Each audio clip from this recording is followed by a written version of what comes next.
Bosco Empire, Imana imubabarire, kandi agomba kugira igihe agasaba imbabazi abanyarwanda. Witwa Pastor Claude we akwiriye guhanwa. Umupasiteri, abakristu bapurika ibyo babwiye. Hari abantu bazi ko Pastor Claude ari umwana mwiza, ari imfura, ari umukozi w'Imana, bityo ibintu avuga babifata nk'atabeshya. Iyo urebye aya majwi ngiye kuguhereza, Pastor Claude ameze nk'aho ari kwishimira uburwayi bwa Vava, unavuga yuko agiye gupfa nawe ubwe akabisubiramo. ndashaka mwumve uyu ni umuntu umwe mumaze kumva uwo bita ngo niba ari Bosco, sinzi niba ari amazina ye, ntabwo mbiza dono dagayi. ndashaka mwumve ibi ngibi birenze intuza izindi faxman. Ibi bindi wampaye nagize ubwoba bwo kubikinira aha, ntabwo ndi bubikinira aha. Ibi ngibi bindi umpaye byo biteye ubwoba, harimo ibintu bikabije, ntabwo ndi bubikinira aha. Reka mbigusabe. Ntabwo ugiye kubyukira kuri space mpashyira ibintu bishengura imitima y'abantu, ibintu kuko amagambo ateye ubwoba. Waye ujye kwisiga ibintu by'ama makeup, hanyuma ugiye ujye kwinihisha, winihishe kugeza no kuri rwa rwego uza kuza kubwira abantu ngo nshobora kutazi Kigali kubera ko mfite uburibwe burenze, ngiye kugira gute, nshobora no kuzanapfa. Hanyuma bamaruke bagikibogora, niba mara kugera ikibogora bazafata wenda video ya Dore Imbogo yirwarishe. Niyo mpamvu ubona Imbogo Vajuru, umukobwa w'Abanyarwanda utakina planka rwose, ngira numva hari abamusengiza Dore Imbogo ngo ntabwo yakina planka. Nuko ari sawa, buriya mwagomba kuvuga ngo Dore Imbogo ararwaye, itsoke akeneye wenda abantu bagomba kumufasha, cyane ko n'ubundi banamufashaga ari na muzima. Rero Dr. M ntabwo byari ngombwa kuri buze kuza gufata ibintu Dore Imbogo umucengezemo amatwa no kujya kwirembesha, cyangwa se mu by'ukuri umujyane ngo ajye kuza kwirembesha ngo mu bitaro ngo Kibogora. Ntabwo ndamenya kano kanya ngo abaganga bashingiye ku kibaye umukobwa ibitaro kubera ko ni muzima nta kibazo afite, ni muzima. Abaganga b'Ikibogora sinzi kano kanya gufatanya bikorwa mwamufitanye na ba Dr. M uburyo mushobora kuza gufata uyu mwana n'umukobwa ko mumuziranye ngo ari umusitari, niba hari mwene wabo wenda wakora wenda bamwemereye ibitaro kugira baze kuza kwiba abantu, ariko umukobwa musezerere muzima nagira gukora plank ajye kwikorera wenda muri toilette nk'uko bajiste babikoze. Dore ngizo video kuno zimeze. Izi YouTube channel ni batitonda ngo bazirebe neza. Izi YouTube channel zatwika igihugu. Bifite hari maybe bishobora kuba hari icyo nkuko abivuga, ariko ino video ni scam bya danger. Dore Imbogo umurwayi wisiga makeup na wende, nta murwayi ushobora kuza kuba yarwaye wajye kwisiga ibintu by'ama makeup, hanyuma ugiye ujye kwinihisha, winihishe kugeza no kuri rwa rwego uza kuza kubwira abantu ngo nshobora kutazi Kigali kubera ko mfite uburibwe burenze, ngiye kugira gute, nshobora no kuzanapfa. Wenda ni namuka wenda nanapfuye Uwiteka mpamagaye, itsoke wenda nibyo wifuza Imana ibigweze, ntabwo yangirira imwa abantu bingegera, abantu bisambo kuza kwisha mu bantu. Yego Godfather, bite nuko nyine turashima, ariko n'inkuru y'akababaro y'urupfu rwa Dore Imbogo nari ndimo ndagutegera nagukurikiranaga ibintu wari urimo kuvuga. Urakoze kuzana iyi topic. Iyo urebye uyu mugabo Bosco Empire, sinzi niba urimo kunyumva. Ndakumva. Uyu mugabo Bosco Empire nyuma y'urupfu rwa nyakwigendera Pastor Theogene Inzahuki, yakoze ikiganiro bataranashyingura Pastor Theogene, avuga uburyo ki ngo Pastor Theogene nyakwigendera agiye kuzimu. Ayo majwi ndaje ndayaguha. Uyu mutipe yakoze ibiganiro bishengura umutima Vava, bikubitiranye n'uburwayi yari yifitiye, ariko aba bagabo kari babiri, uwitwa Bosco Empire ndetse na Pastor Claude, baramusonga. Ari mu bibazo kuko ndabyibuka hateguwe gukorwa fundraising kubera ko Vava, abantu batari babizi, niwe wari nk'umukuru w'umuryango, kandi Vava yari afite abana babiri b'abahungu. Bivuze kubera ko babanaga na nyirakuru,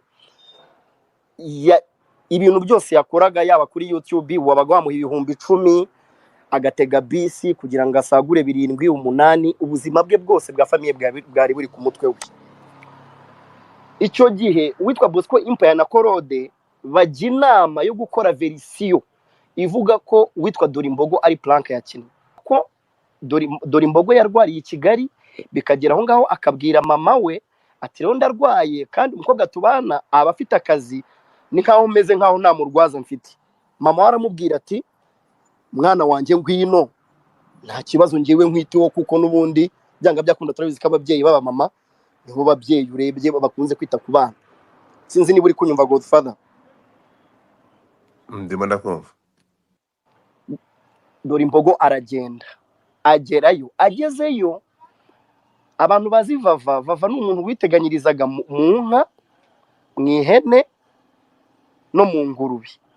Bro, amakuru ambwira ko baragurishije baragurisha kugira ngo yivuze, bigera aho babona ubushobozi bubaye buke, aribwo hajemo uriya mama wo mu diaspora wemeye kumugemurira, birangira witwa Dore Imbogo bamuhaye ibitaro.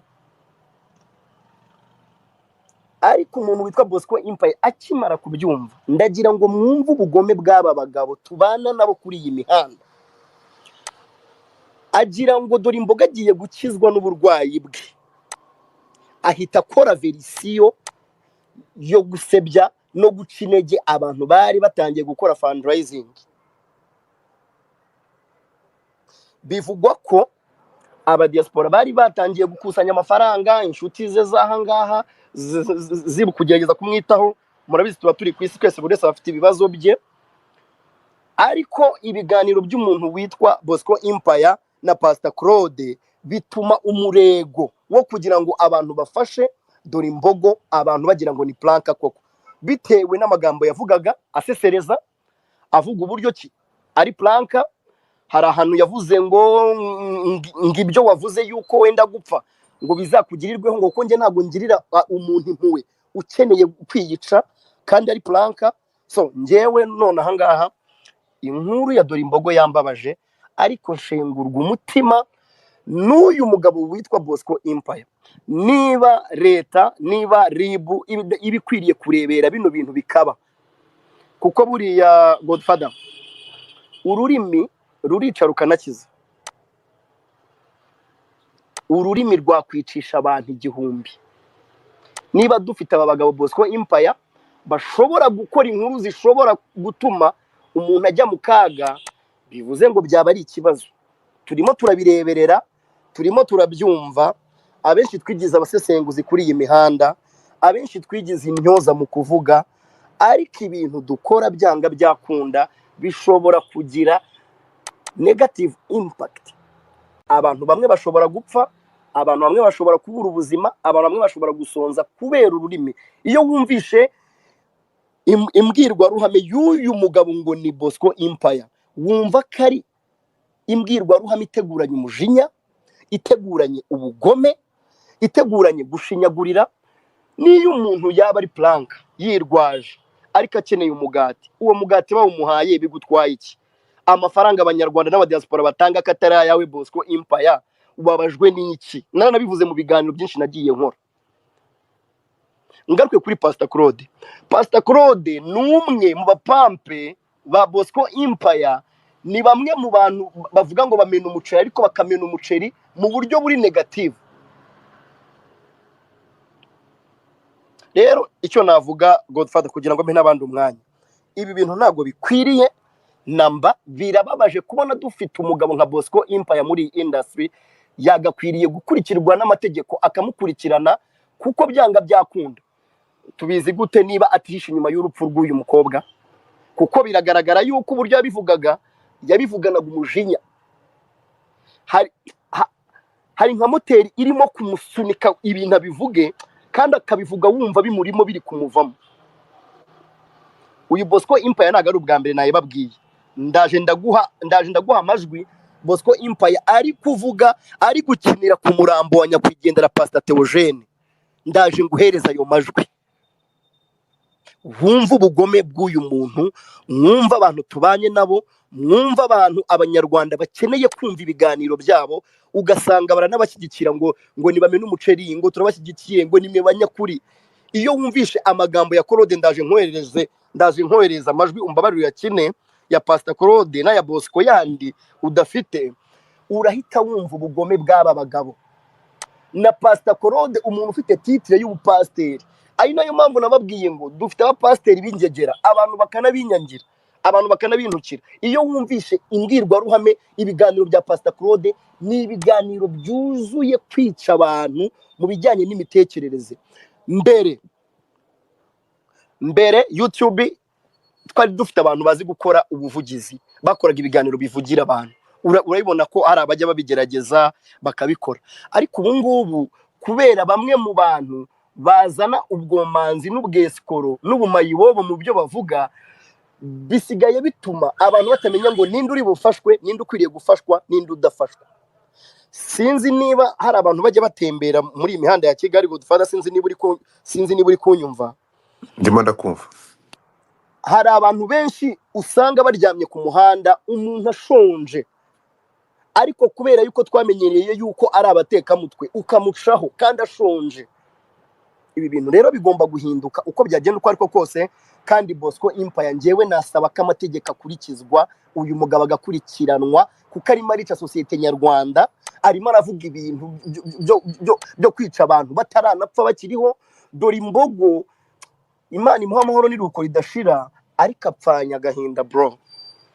Urebye ibiganiro byamukorewe, urebye inkuru zamuvugwagaho, noneho ndaza no kugaruka kuri bamwe mu banyamakuru bahaye ibiganiro Dore imbogo n'umwe mu bantu batanze ibiganiro ku ma YouTube channel. Ikintu kwereka ko umuntu ntabwo dufite, bamwe mu banyamakuru banumvikana, tuvuga ngo abangaba barumvikana, baravuga rikijyana, cyangwa abanyarwanda barabumva. Bakoze iki bakimara kumva inkuru ya Vava? Gerard Mbabazi yakoze iki? Emeline yakoze iki? Sabe yakoze iki? Ntabwo ndi kubajajinga, no kugira ngo mwereke ko hari ibintu dukora, toboka my friend, vuga nitubishyiremo ubushishozi, ariko ibi bintu bishobora kuzarangira. Icyo reka nkwereka, Dore imbogo bamaze ukwezi batubwira ngo ararwaye. Ubwo nimvuga abanyamakuru nanjye ndimo. Twamumariye iki twebwe? Abitwa bayeminyawe bamariye iki Vava? Baramusuye. Umunyamakuru umwe wagiye kumusura yitwa Nepo w'Urugendo, uwo nawe bamutera amabuye ngo ni plank. Abanyamakuru twakoze iki? Abanyarwanda twakoze iki? Biragaragara yuko rero dukunda umurambo. Nabonye hari abatangiye gutanga nimero ngo fundraising iki, ariko akirwaye nta numwe wigeze ubitekereza bro. Ubu nibwo turi gutekereza ngo harakorwa iki. Dore imbogo azashingurwa ejo kuwa mbere, harimo haratangwa cotisation, ariko Dore imbogo arwaye twabonye video iri gucicikana. Ndabyibuka Dore imbogo yaravuze ngo ningira amahirwe yo kuzagaruka muri Kigali, bivuze ngo Dore imbogo yararimo arabireba ko ubuzima bwe burimo kujya ahantu habi. Abo banyamakuru bose mvuze, nanjye ndimo, n'abandi babamani bubande, ninde wasuye Dore imbogo? Ninde wamufashije? Ninde wagiye ku bitaro Kibogora ngo agenda arebe Dore imbogo? Twabaye inyamaswa, twabaye ibikoko. Nitwe bantu dusigaye turi indyarya, twerekana urukundo bitewe n'inyungu dukeneye mu muntu. Vava aba YouTubers baramucuruje, ariko aba YouTubers ntibanakwishyira hamwe ari YouTube 30-40 ngo zikoteze miliyoni 2 ziha umuryango wa Dore imbogo byibura ashyingurwe mu cyubahiro. Ko bari kuvuga ngo dutange nimero, ngo dutange nimero ngo ya Gerard Mbabazi ngo nica amafaranga. Abanyarwanda bari kuyashishaho ni bangahe? Reka tunabashimira barimo kubikora, Imana ibaho umugisha. Abo banyamakuru bari kubivuga bo bakoze iki? Dore imbogo ko twamucuruje, Dore imbogo ko twamukunze, Dore imbogo tugakunda ububwa bwe, Dore imbogo tugakunda gutebya bwe kwe. Imana imbabarire, namwe mbabarire niba ndimo ndakomeretsa, ariko twakundaga blague ze, twakundaga uburyo kigihora kivibinga, aragira umujinya mu kandi kanya kongera kigarura. Ibyo bintu twarabikunze, biranacuruza, ariko bisize iki? Bimusigiye iki Dore imbogo? Dore imbogo nta kindi twarenzaho, yapfuye, Imana imuhiruko ridashira. Ariko abantu bashinyagura, abantu barimo kuvuga ngo Dore imbogo ngo yazize sida, abandi ngo yazize ibi, abandi ngo yazize ibi. Ibyo bintu ni ugushinyagura. Bosco Empire, Imana imubabarire, kandi agomba kugira igihe agasaba imbabazi abanyarwanda. Witwa Pastor Claude we akwiriye guhanwa. Umupasteri, abakristu bapurika ibyo babwiye. Hari abantu bazi ko Pastor Claude ari umwana mwiza, ari imfura, ari umukozi w'Imana, bityo ibintu avuga babifata nk'atabeshya. iyo urebye aya majwi ngiye kuguhereza, Pastor Claude ameze nk'aho ari kwishimira uburwayi bwa Vava, unavuga yuko agiye gupfa, nawe ubwe akabisubiramo akavuga uburyo cyari plank. Natwaye umwanya w'abandi rero, Godfather urakoze kumpa uyu mwanya, ariko twisuzume ubu muntu buturange. Niba hari n'umunyamakuru noshereje cyangwa mvuze izina rye nkamumentioninga bikaba bitari umushimishe, ambabarire namwe mumbabarire, ariko twongera urukundo. Ntago Vava yarakwiriye gupfa kubera kubura kirebera. Ndaje nguhe message uri bumbabarire uyinsomere, uyisomera abantu. Ese Minisiteri y'Ubuzima yo reka mbyihorere, ariko icyo mvuga ni iki ngiki: uyu Bosco Empire agomba gukurikiranwa, atanakurikiranwa yewe umutima we ukamukurikirana ubwe. Wakoze cyane Godfather. thank you. Nyoherereza iyo audio. Ngiye ntabwo ndi buvuge amagambo menshi ntabwo ndi buvuge byinshi uretse kubumvisha aya majwi. kubera ko mfite uburibwe bwinshi cyane, ariko ino video ni scam bya danje. Mutadora imbogo, umurwayi wisiga makeup na wenye nta murwayi ushobora kuza kuba yarwaye ngo ujye kwisiga ibintu by'ama makeup hanyuma ugende ujye kwinihisha, winihishe kugeza no kwirwa rwego uza kuza kubwira abantu ngo nshobora kutazi Kigali kubera ko mfite uburibwe burenze, ngiye kugira gute, nshobora no kuzanapfa. Wenda ni namuka, wenda nanapfuye Uwiteka mpamagaye, itsoke. Wenda nibyo wifuza Imana bigweze, ntabwo yangirira imwa abantu b'ingegera, abantu b'isambo, none baza kuza kwisha mu bantu papa, bagakora ngo n'amagroup ya WhatsApp yo kuza gukora fundraising ngo baze kuza kubafasha. Na mu gitondo amaze kumpamagara ariko mbwira ngo ndi Rusizi, ngo dore imbogo ngo ameze nabi. Ibaze kugira ngo umuntu icumi yawe mani agenda kure pranka n'umuntu muzima mu bitaro, bagende bamurwarisha, bagende bamukunja kunje we Abantu bagaceceka. Miss Rwanda. Sinongo Miss Rwanda yakurikiranwaga yari yoboye n'umuntu bita Mike. Hari igihe urupfu rwa Dore Imbogo kigisiga mu mitwe y'Abanyarwanda, ni iki yagiye kuri space bamuhamagaye ngo yisobanure, yagiye Ikintu gifite umutima mubi nyuma yo kumva agashinyaguro akoreye uriya mwana wigendeye. Godfather nagusuhuje ndetse n'abandi bose. Bite David? Ni sawa. Ariko ibi nibyo bandi bavuga ngo uko inkende igenda yurira igiti niko ubwambure bwayo bugenda bujya hanze. Ntekereza ko n'uyu nguyu iyi nkuru ya Dore Imbogo, Imana imuhe iruhuko ridashira, ntekereza ko uyu munsi ishobora kuza ari ikimenyetso cyo kugira ngo n'abamwizeraga cyangwa se abemeraga ibihuha atangaza hirya no hino, ntekereza ko nanone hari ubundi buryo, hari iyindi message bari bumugenere. Ariko by'umwihariko ngewe ningaruka kuri uburyo YouTube zikoreshwa, uzasanga abantu benshi bakoresha ibihuha cyangwa se bifashisha inkuru z'abandi mu gusebanya, mu gutukana ndetse no gwarabika kugira ngo bagire cyangwa se babone views zibazanira imigati. Ntekereza ko byakabaye byiza habaye regularite y'intuza y'uburyo wenda aba content creators bo mu Rwanda bashobora gukoreramo amafaranga, ariko hatabayeho gusebanya cyangwa se guhimba inkuru zisebya cyangwa se zisebya abandi bantu kugira ngo bo bunguke cyangwa se bo bagire ikintu bavana muri ziriya nkuru. Ko iki ni ikintu kibabaje cyane. Uyu munsi ntabwo ari uyu nguyu wenyine nabonye, hari n'abandi benshi. Hari n'uwavuze yuko deja yarazi yuko azapfa, yabibonye. Abo ni abantu bitwa ko bakorera Imana, kandi murabizi abantu bizera Imana, hari abantu benshi bizerera mu bintu bijyanye mu bijyanye n'intuza n'inkuru no kwerekwa. So hari abantu benshi bagenda bafata amagambo yo bavuga nk'ukuri, ariko ni iki gisiga mu mitwe y'Abanyarwanda, ni iki gisiga mu mitwe y'abantu babumviriza? N'uburozi.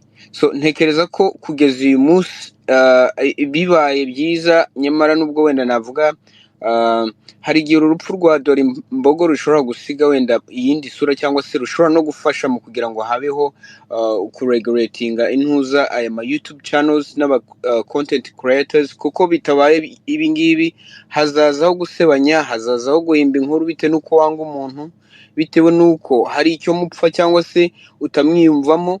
bitume habaho gukereya ikintu kijyanye n'urwango. Iharabika wabivuze neza ati uyu nguyu ashobora kuba yaba LTLM, bimwe bya kera byabaye mbere ya jenoside yakorewe abatutsi, hatangazwa cyangwa se hakwirakwiza urwango. N'ibi ngibi bishobora kuzaba umuyoboro mwiza cyangwa se ikintu kiganisha abanyarwanda mu kwangana cyangwa se mu gucanamo ibice, binyuze mu bantu babashoramo amafaranga cyangwa se mu rwango basanzwe bafite mu mitima yabo. Hakabaho kugira ute, hakabaho kwangana kw'abantu binyuze muri izi nkoranyambaga. Nabwo mbona yuko rwose uyu munsi zishobora kuba zibinjiriza, ariko binyuze mu guharabika bikaba bisenya abandi. Hose simpamya, ndashidikanya yuko hari abantu batigeze bafasha dore imbogo kubera iyi nkuru, ko yari arwaye nk'uko Fax yabivuze. Yarakeneye ubuvuzi, yarakeneye ubufasha, ibintu nk'uko Fax yabivuze ati yagurishije utwe twose. Birashoboka ko hari uwari witeguye kumufasha mu buryo naho yari arwariye, bwaba uburyo bw'amafaranga cyangwa se kumusura, ariko yabona iyi nkuru ikamubloka, igatuma atajyayo, igatuma atamenya realite. So niyo mpamvu byakabaye byiza, nkaho ufite platform, nashimye ko wanateguye inkuru. Byakabaye byiza cyane abashinzwe ibijyanye n'imbuga nkoranyambaga mu Rwanda bakakwiye gukora ikintu kijyanye no gufasha mu gushiraho regularite cyangwa se amategeko agenga izi nkoranyambaga, kugira ngo hagati aho ejo cyangwa se nyuma yaho bitazangiriza sosiyete nyarwanda kubera uburozi bw'abantu bagenda bashira ku mbuga nkoranyambaga. Thank you so much. Dadi uraho? Yes, good father. Uraho neza. Uramakuru? Arinje kuri space muto nzamura, ntabwo nakwanga, ntabwo nagusuzugura, ariko ntabwo ndi muri position kugira icyo navuga. Nubwo ngiye kukivuga, no kuba nk'abanyarwanda tuvuga ngo mu magambo make, cyangwa se ngo indi vuga ngo sinzi ukuntu tuvuga ngo nsoje umuntu yavuze gutya, uzi ko agomba kumara indi minota 7 cyangwa 10 arimo kuvuga. Murambabare, ntabwo ndi bukoreshe rirazina, kuko iminsi ya nyuma sinzi ko muzi ko Vava iryo zina barimo baramwita, nawe yagize aho yaryangaga cyane, bikanamutera n'umujinya n'uburakari bwinshi cyane kumwita kuriya. Yarageze nawe iryo zina ryanga atifuza ko abantu barimwita. N'ejo mbonye amatangazo, umwana wanjye niwe wanyoreje, numvise arimo kumbeshya, ntabwo nigeze mbyemera, kuko nk'uko umuvandimwe Buravan ajya kwitaba Imana, hari n'abakoze ibiganiro hano, njya mbona abantu babaglorifiye, babashyira hejuru muri za space. Hari uwavuze ngo arimo kubyina cyane rwose, yitakuma, wumva yitakuma, anavuga ngo amaraso yawe ngo yaravuze, amaraso yaravuze, ngo n'ibindi ngo azabivuga, wumva arimo gufana cyane.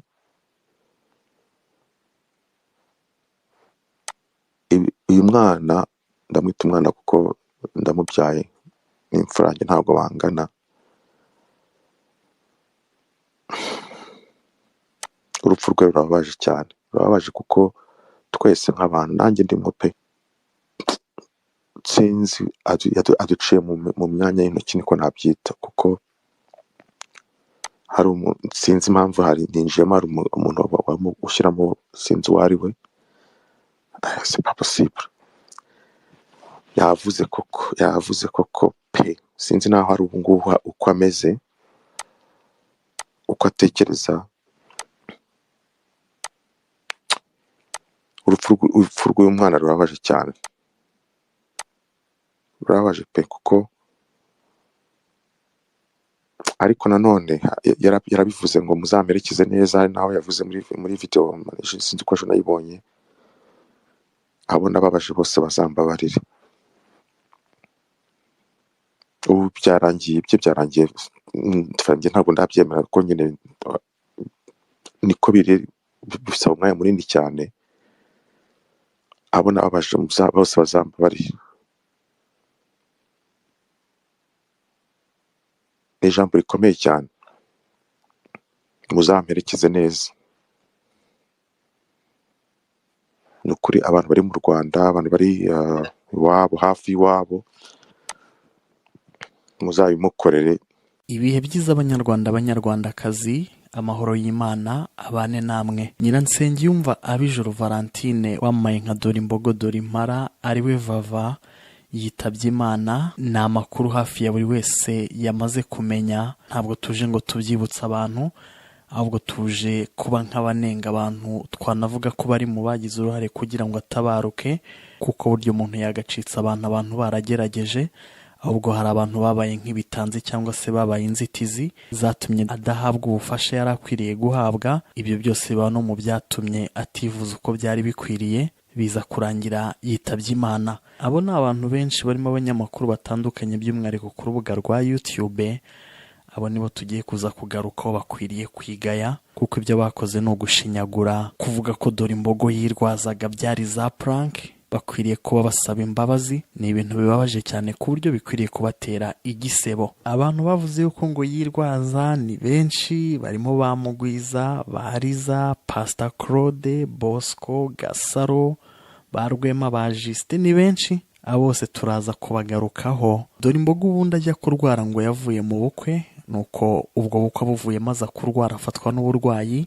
Icyo gihe yagiye kwivuriza mu Biryogo kwa Nyiranuma, gusa abona ntacyo biri gutanga. Dr M aramufasha amujyana kwa Nyirinkwaya, ariko kwa Nyirinkwaya akabona ibintu bihenze. Yaguraga imiti muri farumasi akoresheje bumwe mu bushobozi buke yari afite, ubushobozi buza kumushirana. Vava ajya iwabo i Nyamasheke kugira ngo yivurize mu cyaro. Yagiye rero i Nyamasheke akomeza kwivuza. Aho ngaho i Nyamasheke yaragiye ajya kwivuriza ku bitaro bya Kibogora, gusa ntibabashe kubona uburwayi, kuko uburwayi bwe bwagendaga buhindagurika, aho umutwe wamuryaga, mu bitugu hakamurya, ariko rimwe bikoroha ubundi bigahita bikomera. Ntabwo uburwayi bwe babashije kububona, bamuha transfer yo kujya kwivuriza ku bitaro bikuru bya Kibuye kugira ngo bamunyuze mu cyuma bamenye Vava icyo yaba arwaye. Gusa hagati aho, mu gihe yari ari mu bitaro bya Kibogora, Urugendo TV rwaramusuye, avuga yuko ari kuribwa, avuga yuko amereye nabi, avuga ko Imana nimufasha agakira aribwo azavuga neza uko byamugendekeye, ariko avuga yuko nibitamukundira akaba yabura ubuzima. Yasabye abantu kuzamuherekeza ndetse no kuzamusabira imbabazi abo yaba wenda yarakoshereje bose. Ibyo twavuga yuko yari ari gusezera.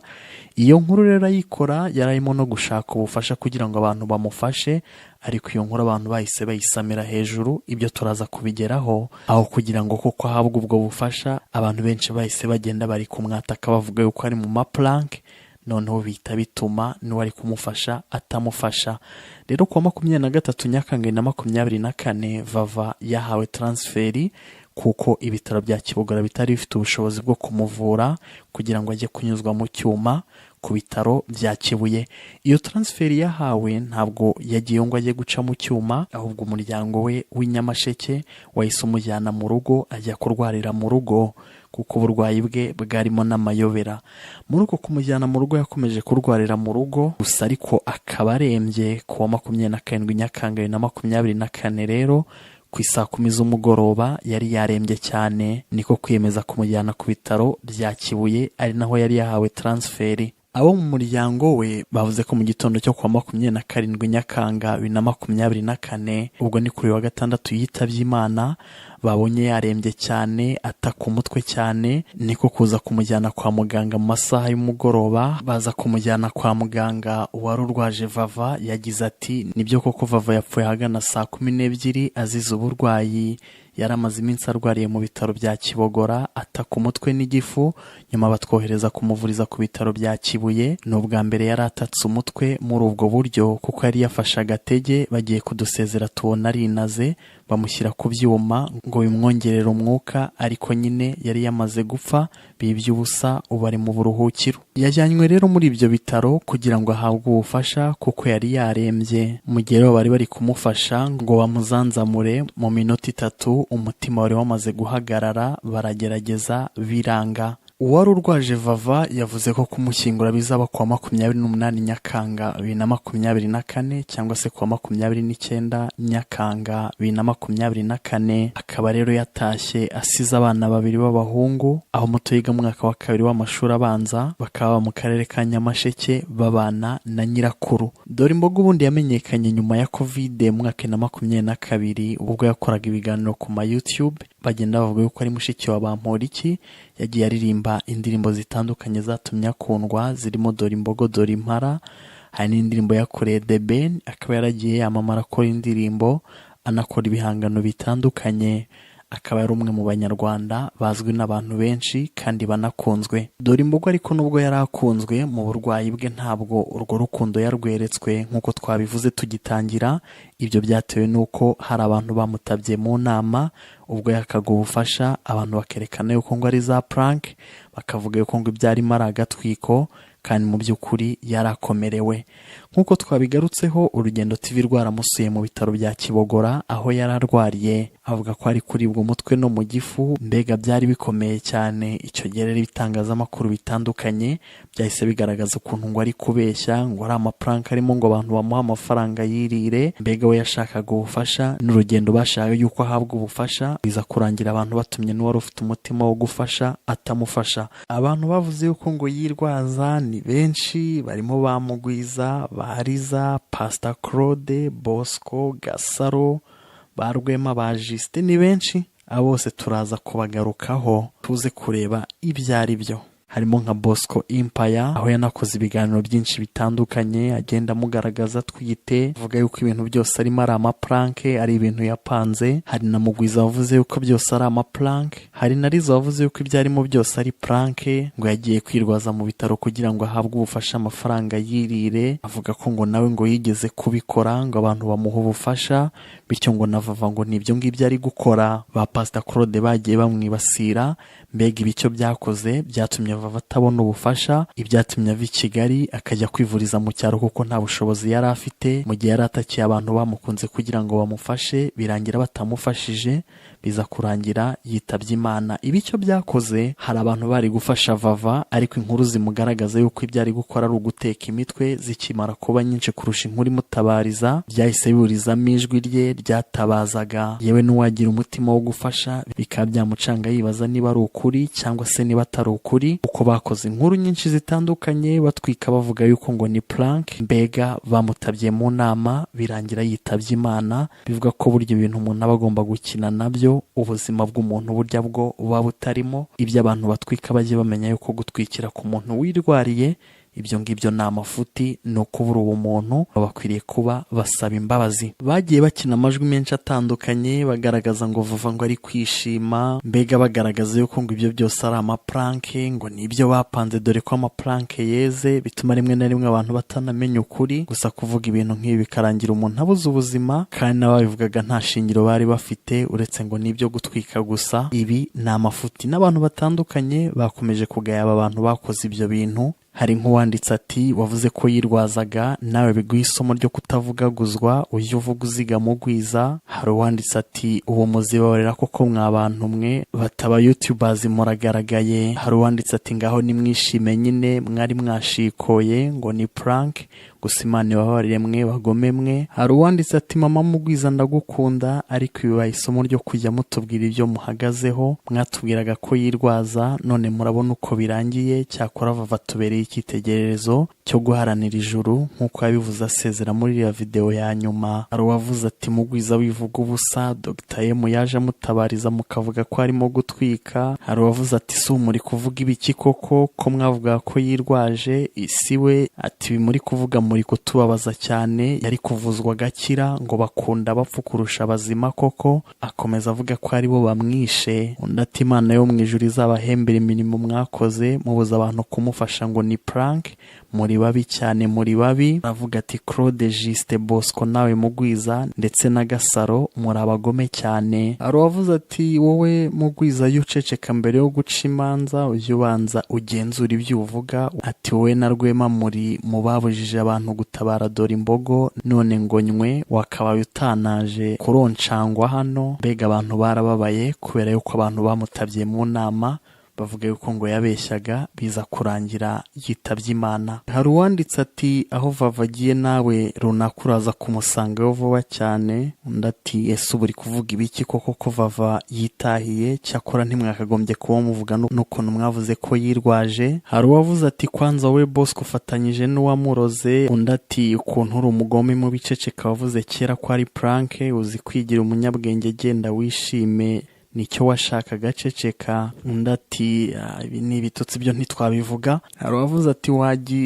iki ni igitutsi. Hari uwavuze ati ukuntu wavuze ko Vava atarwaye ubwo urimo uvuga ibiki ngo wagicucuwe. Hari uwavuze ati ibitaro wasebeje uvuga ko bamwakiriye yatanze ruswa bikurege ubiryozwe. Yabwiraga Bosco wavuze yuko ngo yatanze ruswa ngo ibitaro bimwakire ngo akore prank. Mbega Vava abantu bamukiniyeho, mbega abantu bavuze ibintu byinshi bababaye, kandi ibi ni amafuti. Abantu bakina n'ubuzima bw'abantu, ibi ni amafuti. Abatwika bajye batwika no mu bindi, ariko gutwika ku muntu urwaye ntabwo ari umuco nyarwanda. Twifurije Vava kuruhukira mu mahoro, ndetse tunakomeza umuryango we ndetse n'umuryango nyarwanda wababaye. Gusa bino bikwiriye kubera isomo abantu twese. Mwakoze kumva iki kiganiro, duhure mu bindi biganiro.